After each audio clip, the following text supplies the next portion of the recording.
Pai Senhor, os irmãos queridos, estamos mais uma vez aqui para trazermos, dando continuidade, sequência ao nosso estudo do Apocalipse. Nós vamos ao nosso quarto vídeo, Quarto vídeo, se não me engano, o terceiro é o quarto vídeo, acredito ser o quarto vídeo. E nós vamos ao versículo 8, o oitavo versículo do capítulo 1 do Apocalipse, que diz assim, queridos: Eu sou o Alfa e o Ômega, diz o Senhor Deus, aquele que é, e que era, e que há de vir, o Todo-Poderoso. Esse texto, ele nos ensina um negócio interessante, fala da eternidade. A eternidade é aquele local de onde viemos e para onde vamos, né? A gente veio da eternidade, o nosso espírito, nossa alma veio de Deus e ela retornará para Deus. Isso é indiscutível, não tem cientista, não tem ideologia, não tem pensamento que refute isto. A nossa alma veio de Deus, Deus soprou em Adão e ele tornou-se alma vivente, e quando nós morrermos, lá Eclesiastes diz, o corpo volta à terra como era e o espírito volta a Deus que o deu. Então, todo ser humano ele vai para a eternidade, tá certo? E como é essa eternidade? Segundo o Apocalipse, a eternidade ela divide-se em 3 períodos. Seria o que é, o que era e o que há de vir, né? João capítulo 1, versículo 1 diz: no princípio era o verbo, né? Então o que é, o que era e o que há de vir, tá certo? Então nós vemos esses 3 períodos distintos da eternidade. Se você não tinha uma ideia do que era eternidade, você tem pelo menos essa, que agora você sabe que a eternidade está dividida em 3 períodos, ou você pode chamar de eternidade passada, eternidade presente e a eternidade futura. A eternidade passada, no princípio que Deus criou todas as coisas. A eternidade presente, esse tempo em que a gente vive desde da criação do céu e da terra, né? Que é a eternidade presente. Nós vivemos aqui, mas há uma eternidade acontecendo no céu, no mundo metafísico, e a eternidade futura, que é depois que nós partirmos daqui para conhecermos verdadeiramente a eternidade, né? João ele apresenta a triunidade, né? Triunidade de Deus dessa maneira: aquele que é, aquele que era e aquele que há de vir, né? Aquele que é, no caso, representando o Pai, o que era representando os 7 Espíritos de Deus ou o Espírito Santo, e o que é, né?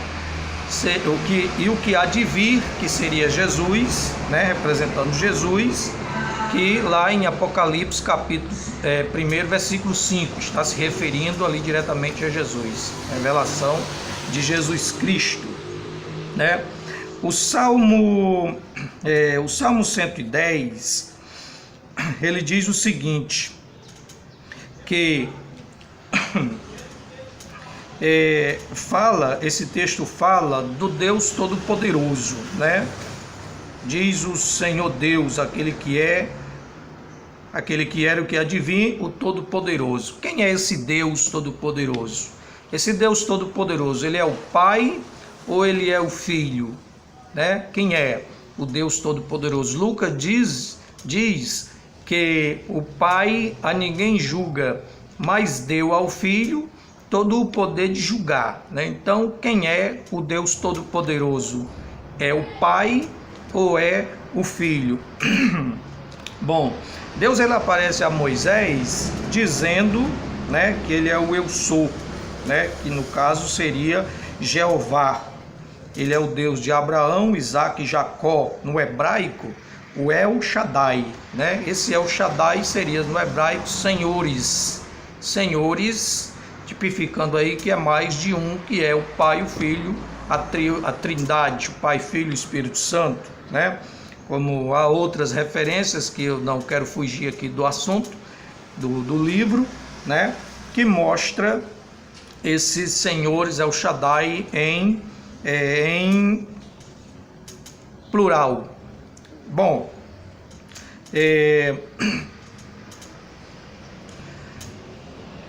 Yeshua Hanotzri Homelech Hayehudim, Jesus Nazareno e Rei dos Judeus, ou Yeshua Hamashia Homelet Ha-Israel, Jesus o Messias e Rei de Israel. Qual dos dois estaria correto, né?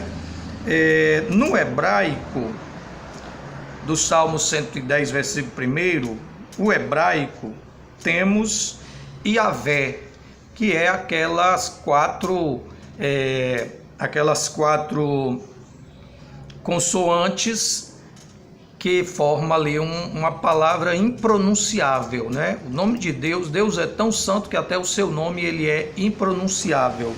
São quatro vogais, quatro consoantes, que é YHWH, né? Como uma palavra que não temos como pronunciar. Então Davi, no Salmo 110, ele diz assim: diz o Senhor ao meu Senhor, né? Então diz o Senhor ao meu Senhor. Tem um Senhor aqui que é, disse o Senhor ao meu Senhor. Tem um Senhor aqui que é em singular. E para o singular temos a palavra Adonai, né? Então Davi separa aí o Pai, né? E o Filho, isto é, Jeová e Jesus. Disse o Senhor ao meu Senhor. Já em Jeremias, capítulo 23, né? Capítulo 23, versículos 5 a 8, fala do renovo justo. Renovo justo que iria aparecer, né? Trazendo justiça, paz na terra, essa coisa toda. Ele faz aqui, Jeremias capítulo 23, versículos 5 a 8, é uma referência clara ao milênio, ao período do milênio. E no período do milênio, o Senhor será chamado de Yahvé Tisdekanu, né? Que é o Senhor justiça nossa. Isso no período do milênio. Yahvé Tisdekanu, Senhor justiça nossa. E tipifica o que? Esse renovo justo? O Messias dos judeus, né? O Cristo do grego, é Jesus Cristo da igreja, né? Que reinará sobre o trono de Davi. Vejam bem, acompanhem bem detalhado isso daí, certo? O desejo de Deus é o quê? Qual é o desejo de Deus, o Pai? É que nele, Jesus Cristo, habite toda a plenitude da divindade. Isso está em harmonia com Colossenses, capítulo 1, versículo 19, tá certo? Por isso, esses contextos de Salmo 110, Jeremias 23, né? Gênesis 49, 10, isso nos forma esse mistério que nós podemos afirmar que Jeová é Jesus, tá certo? Jeová é Jesus, que o Pai e o Filho são uma pessoa só, tá certo? Um outro ponto aqui que tem no versículo, que diz o seguinte: aquela placa que o Pilatos colocou lá em cima da cruz, escrito INRI, I-N-R-I, que forma as palavras em latim, Jesus Nazareno e Rei dos Judeus, isso é em latim, mas em hebraico, essa palavra, Jesus Nazareno, Rei dos Judeus, eles são as iniciais que formam o nome impronunciável de Deus, que é aquelas quatro consoantes que eu te falei, YHWH, né? que nós a pronunciamos com o nome de Yahvé, tá certo? Então vejam bem, lá onde estava o Cristo crucificado, Jesus Nazareno, rei dos judeus, em latim, no hebraico, esse INRI, esse Jesus Nazareno, rei dos judeus, na realidade são as iniciais, né, que formam o nome impronunciável de Deus, YHWH, o nome impronunciável do Pai. Logo, quem via aquele nome lá, né, no hebraico, lesse aquelas iniciais, estaria lendo ali o nome impronunciável de Deus, da YHWH ou Yahvé. Então lá estava Jeová. Tá certo, queridos? Então, não há distinção de poder entre o Pai e o Filho. Tá certo? Bom, vamos ao versículo 9. Tá certo? O versículo 9 diz assim: Eu, João, irmão vosso, e companheiro convosco na aflição, no reino e na perseverança em Jesus Cristo, estava na ilha chamada Pátimos por causa da palavra de Deus e do testemunho de Jesus Cristo. Glória a Deus. João foi encerrado naquela ilha por ordem do imperador Domiciano. E qual era o objetivo? Acredito que era manter o pastor longe da igreja, das igrejas da Ásia, tirar ele para longe, prender, botar para colar, e aí a igreja vai ficar desorientada. Mas o pastor da igreja, quem é, irmãos? Quem é o pastor da igreja? Jesus Cristo, ele é o sumo pastor das ovelhas. Não tinha por que a igreja ficar desorientada com a prisão de João. Nenhum pastor é insubstituível, porque Jesus é o pastor da igreja, tá certo? João foi exilado lá na ilha de Pátimos. O objetivo seria esse: manter esse camarada aí afastado das igrejas da Ásia Menor, que da prisão que João foi detido, chamava-se Pátimos, que era uma ilha vulcânica, né? Essa ilha, ela hoje se chama ainda Pátimos ou Palmosa, né? E ela é uma ilha vulcânica que fica a 85 quilômetros distante da cidade de Éfeso, e essa ilha não produz quase nada. As pessoas que vivem nessa ilha, elas vivem da agricultura, pequenos agricultores que vivem ali e vão vivendo a sua vida, mas não tem tanta significância, tanta importância, né? Apesar de tantos acontecimentos gloriosos que aconteceu ali naquela ilha, tá certo? Ali onde João foi preso, né, aconteceu a coisa mais gloriosa que alguém, o ser humano, poderia ter visto. João foi arrebatado e ali ele viu as visões, né, mais maravilhosa que o ser humano poderia imaginar e ver, né, o que Deus teria para o futuro, né? Ele viu coisas gloriosas ali. Eu acredito que se perguntassem a João se ele voltasse na terra o que ele queria ver de novo, eu acredito que seria: eu queria ir lá para a ilha de Pátimos para me rever toda aquela glória majestosa do que havia de vir, né? Vamos ao versículo 10, queridos. Versículo 10, né? Aqui, para que nós possamos dar continuidade aqui o nosso texto. Versículo 10 diz assim: Eu fui arrebatado em espírito no dia do Senhor, e ouvi detrás de mim uma grande voz, como voz de trombeta, né? Vamos grifar esse termo aqui: arrebatado em espírito. Arrebatado em espírito. O seguinte, vamos pensar assim: o que é o ser humano? O ser humano, ele é feito em 3 partes, né? Não é aquele cabeça, tronco e membro, não. O ser humano, ele é tricotômico. Ele é espírito, alma e corpo, né? Você deve ter lembrado agora do hino lá da harpa cristã que diz espírito, alma e corpo, né? Bom, ele é tricotômico, isso é o nome que dá a quem é feito de espírito, alma e corpo. Isso é arrebatamento de espírito aqui. O arrebatamento de espírito é diferente do arrebatamento de sentidos, né?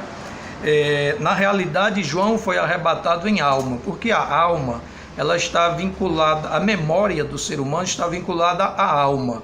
Se João tivesse sido arrebatado, tivesse tido um arrebatamento de sentido, eu acredito que ele só seria capaz de escrever e de falar e de lembrar tudo aquilo que ele tinha visto, se o Espírito permitisse, que foi o que aconteceu com Pedro lá quando teve aquele episódio na casa de Cornélio, né? Que ele viu o lençol, ele teve um arrebatamento de sentido ali, e Deus permitiu que ele lembrasse do que tinha visto e tudo mais naquele momento ali.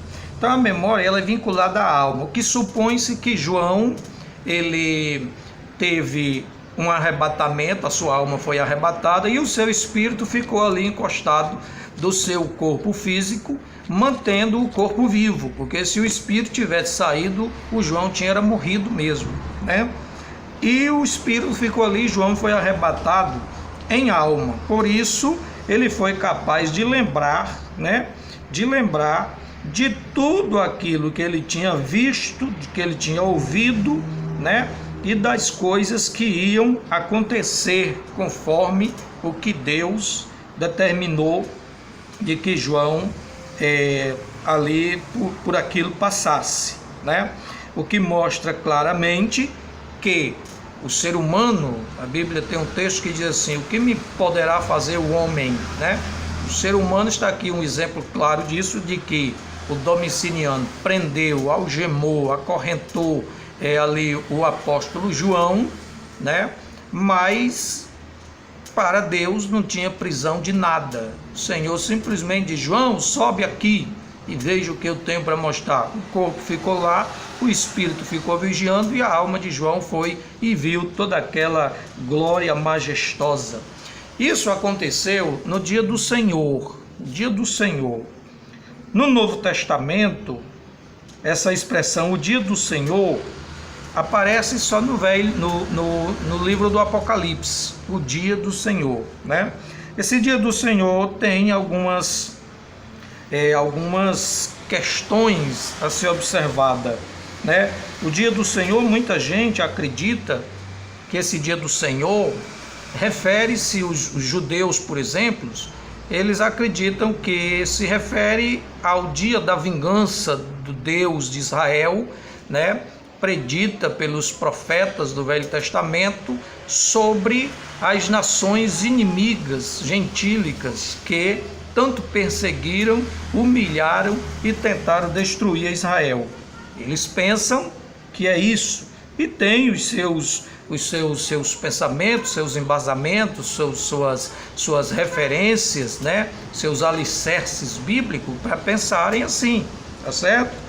Se você quiser conferir Isaías 13, versículo 6 ao 9, se você quiser ver também Sofonias, capítulo 1, versículo 14, né? Zacarias 14, 1 também, Sofonias 1 e 7, perdão, né? E o Zacarias 14, 1 e tantas outras, né? Já outros pensam que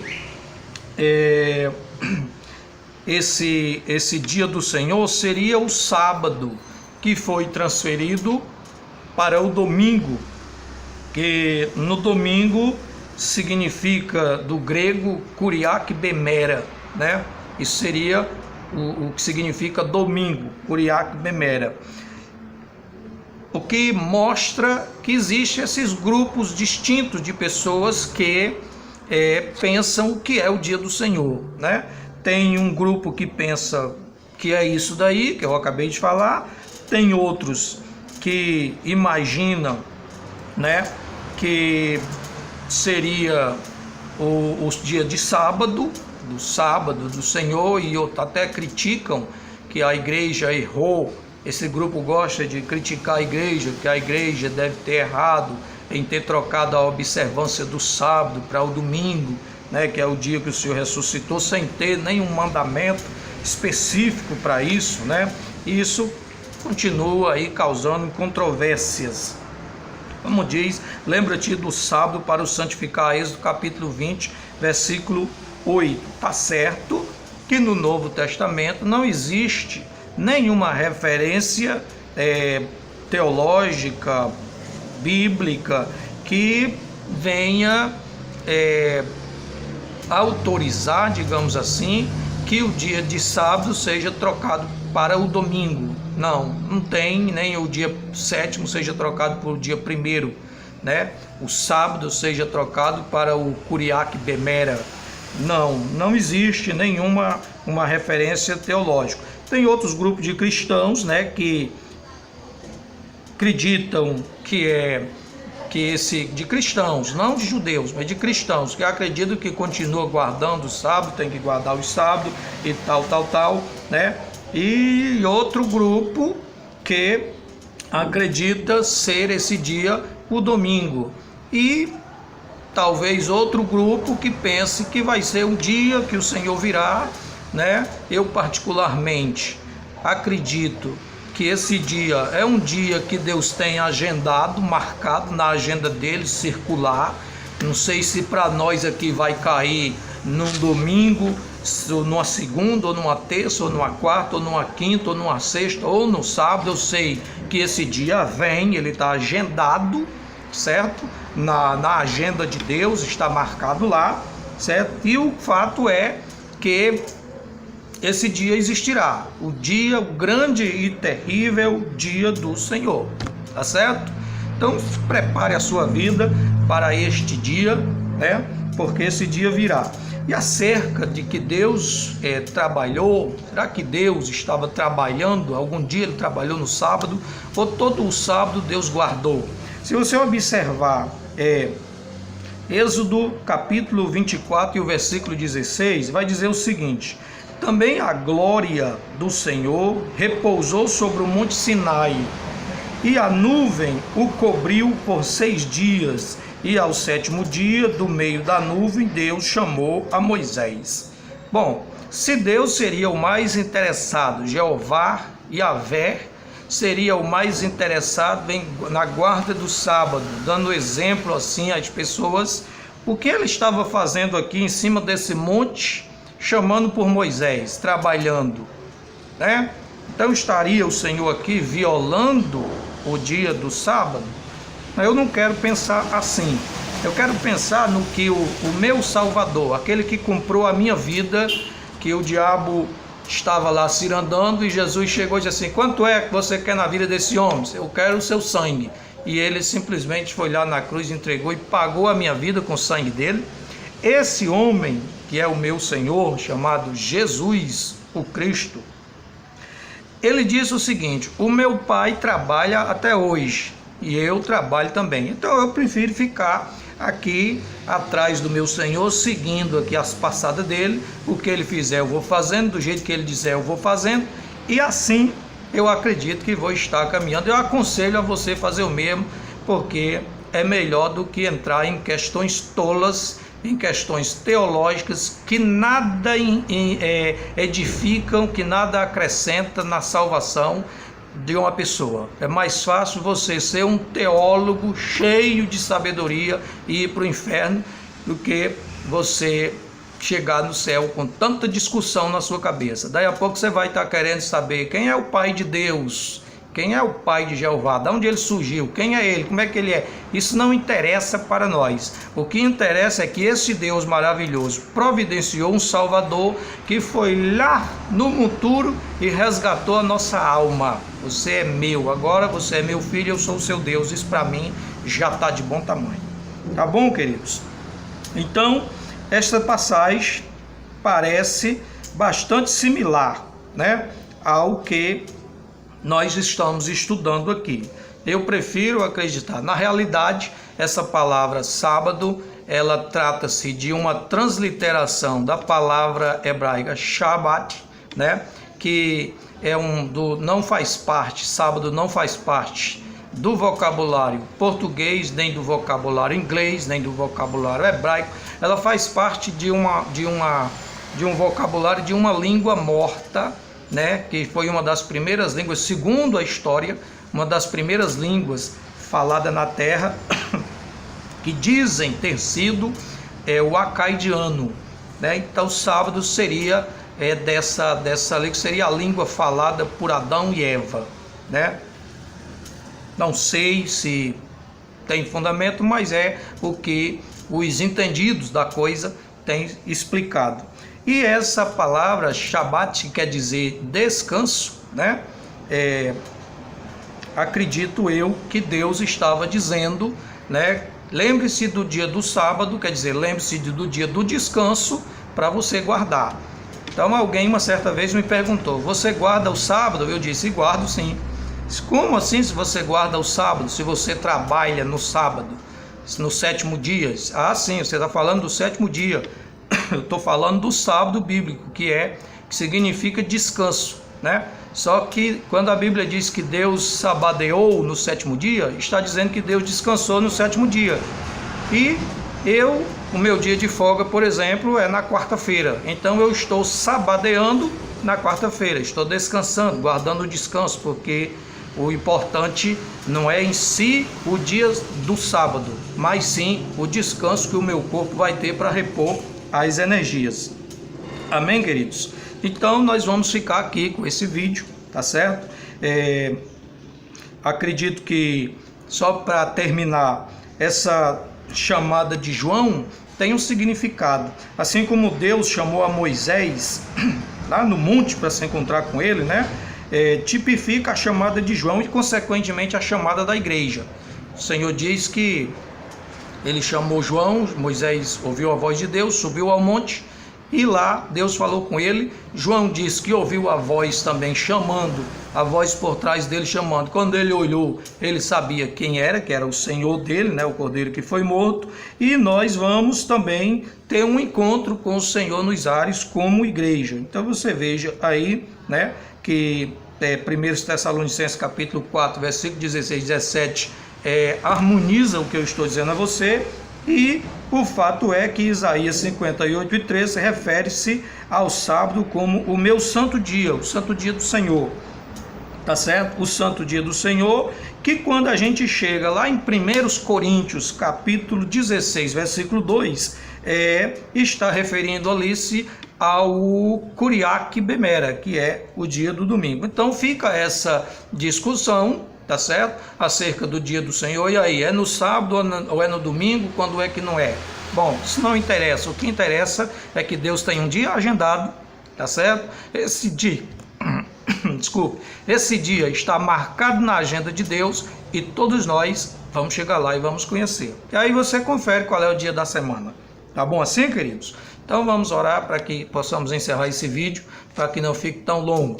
Pai Celestial, obrigado pelo teu momento, Senhor, conosco aqui, por estar aqui, nos ensinando da tua palavra. Abençoa todos aqueles que estão vendo, que estão assistindo, que estão curtindo, compartilhando, visualizando esse texto e aprendendo, meu Deus, cada vez mais da sua santa palavra.